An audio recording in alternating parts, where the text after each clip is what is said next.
Honorable Speaker, I present the budget for 2023-2024.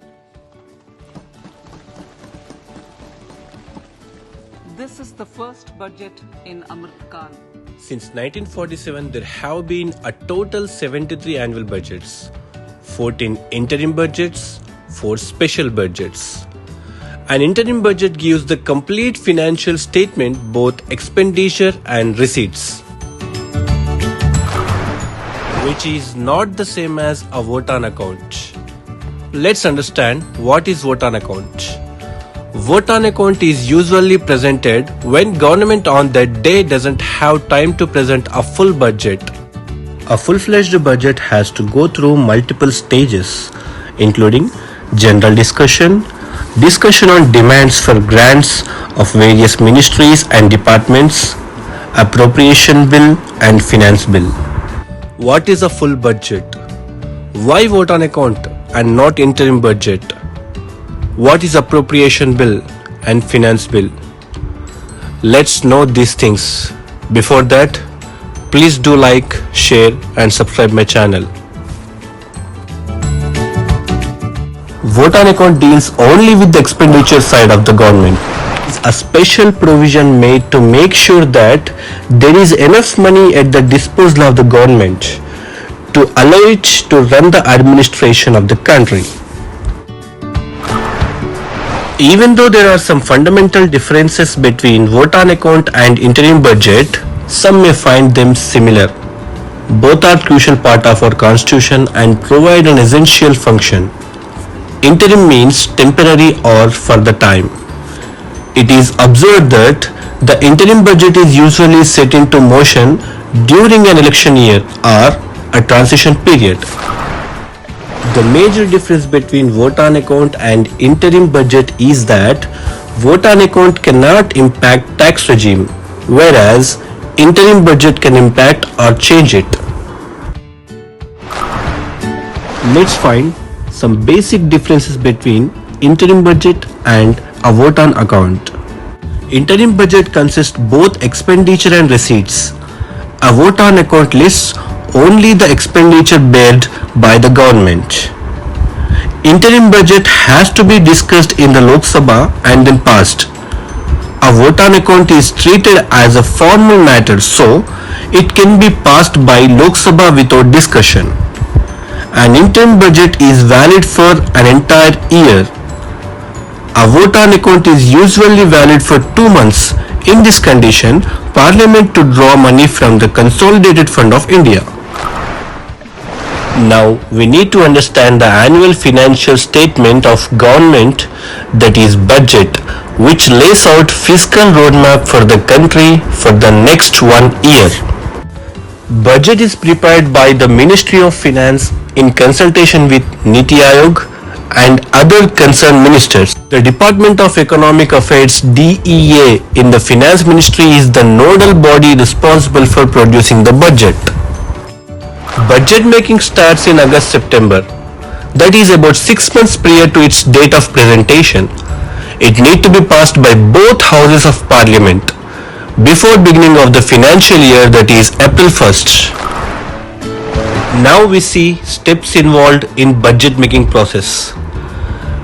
Firstly, the circular is issued to all the ministers, states, United Territories, autonomous bodies by the Finance Ministry, asking them to prepare estimate for the coming year. Apart from the providing their estimates, the minister also gives a detail of their revenue and expenditure in the past year. After requests are received, it is then scrutinized by the top official of government. Executive consultants are undertaken between the ministers and the Department of Expenditure. The Finance Ministry, after going through all recommendation, allocate revenue to various departments for their future expenditure.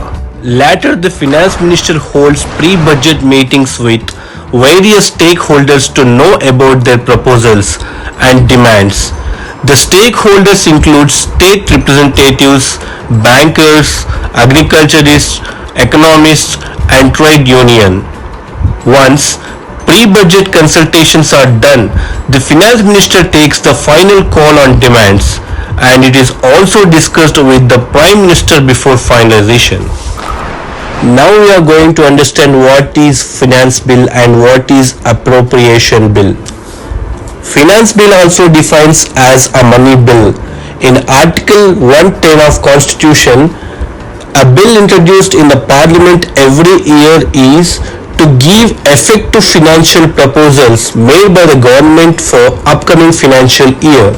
This means if the finance minister proposes some changes to income tax slabs during the budget speech, then that proposal will be introduced in the Parliament as a finance bill and will have to be passed by the both houses to come into effect.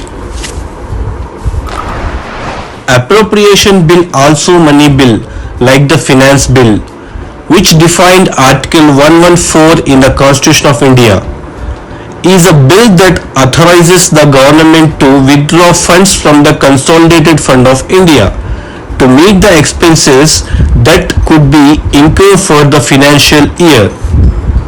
This is because the budget contains plans to spend on social programs to uplift various sections of the society. The basic difference between the two bills is that appropriation bill deals with the expenses side of the budget, while the finance bill deals with the income side of the budget. Another major difference between both the bills is that the House of Parliament can seek amendments to the amounts mentioned in the finance bill. However, no amendment can be moved or passed in case of appropriation bill. Now we see some important timeline of ministers who have presented budget. Morarji Desai presented 10 budgets, which is the highest count, followed by P. Chidambaram's 9 and Pranab Mukherjee's 8. Morarji Desai presented 8 annual and 2 interim budgets. He became the only finance minister who presented the union budget on his birthday, that is on 1964 and 1968. The first union budget of independent India was presented by R.K. Shanmugam Chetty on 26 November 1947. Total revenue stood at Rs 171.15 crores and the fiscal deficit of 24.59 crores. Babu Jagjivan Ram presented railway budget mostly 7 times. Lalu Prasad Yadav in between 2004 to 2009 6 times aero he presented railway budget. 1999 Mamta Banerjee became the first woman railway minister, who for both UPA and NDA. Pranab Mukherjee the first Rajya Sabha member to hold finance portfolio. Indira Gandhi the first woman to hold the finance ministry. In 2017, railway budget merged with union budget, which was separately presented from last 92 years. Until 2018, as a part of tradition, finance minister carried budget in a leather briefcase. On 5th July 2019, Nirmala Sitharaman broke this tradition by carrying the budget in a Bahi Khata. Later on 1st February 2021, Finance Minister Nirmala Sitharaman presented first paperless budget. This was done due to ongoing COVID-19.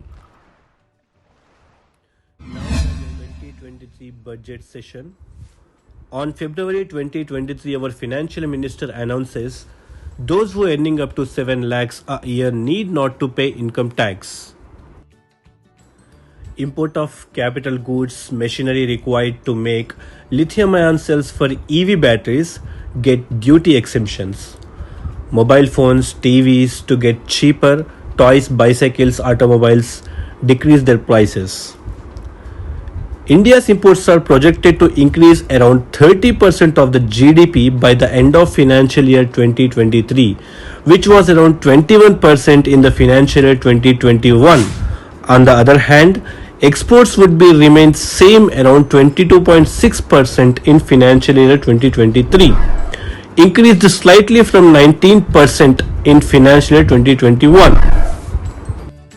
The budget allocations for the Ministry of Minority Affairs was reduced by 38% for financial year 23-24.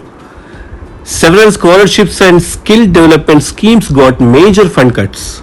The total allocations of the budget for education empowerment for minorities, which was rupees 2,515 crores last year, is reduced to rupees 1,689 crore this year. The union budget allocate only 60,000 crore for the Mahatma Gandhi National Rural Employment Guarantee Scheme for 23-24. This is 18% lower than 73,000 crore budgetary estimates for the scheme for the current year, and 33% lower than the 89,000 crores received estimates. On the other hand, NREGA Sangharsh Morcha said that to provide legally guaranteed 100 days of work to all eligible households in the current year, the scheme required an allocation of 2.72 lakh crores. According to their calculation, even giving each active household just 40 days of work would be 1.24 lakh crore, more than double the current allocation. They focused on infrastructure and development and investment in education and health, as well they emphasizes on digitalization. And this budget doesn't boost job creation and reduced allocation for social welfares and no significant relief for small businesses. That's all my topic. If you like my content, please share and like and subscribe my channel. Thank you.